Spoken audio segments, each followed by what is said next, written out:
Storms will hit the United States in the same season. Irma's already cut a path of destruction through the Caribbean, and another Category 4 storm, Jose, is just behind it.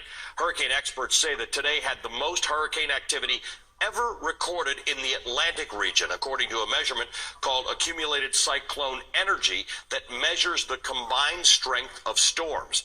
NBC's Cal Perry has been following Irma's path through the Caribbean and joins us now. Cal? Ali, when you look at where, and you mentioned there Hurricane Jose, one of the big concerns on these islands is, are people going to be able to get out after the damage of that first hurricane before Jose makes it way? Let's go from east to west. Starting in Barbuda, that took massive damage. The prime minister there saying 95% of the island destroyed. He called it, quote, barely habitable. For people who are on Twitter, for about 9 to 11 hours, this island was cut off. There was no word from this island. There was no phones. There was no communication whatsoever. They finally got some satellite phones up there. You see the helicopter shots. They were finally able to get a look at that island. Totally devastated. Now to Saint Martin. This is an island shared by the French and the Dutch, and there has been looting.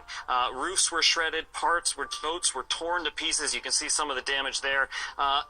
The Dutch have put troops onto the streets of Saint Martin now because they're saying two-thirds of the houses on that island are, quote, uninhabitable. No electricity, no gas, no water. The French minister saying, quotes, scenes of pillaging. I'll take you now to the U.S. and British Virgin Islands.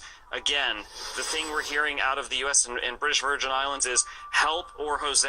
Can they get the help in before Jose comes across these islands and basically moves the rubble now from one spot to another? To give you an example of how powerful this storm was for the U.S. Virgin Islands, the roof of the medical center in St. Thomas was ripped clear off during the storm. They had to evacuate that hospital. Finally, Puerto Rico. Puerto Rico did not take a direct hit. That's the good news. The bad news is right there. The power. There are hundreds of thousands of people without power, and it's going to be months before that power comes back on. Ali, as you know, this is a bankrupt island. This was an island on its knees before the storm hit.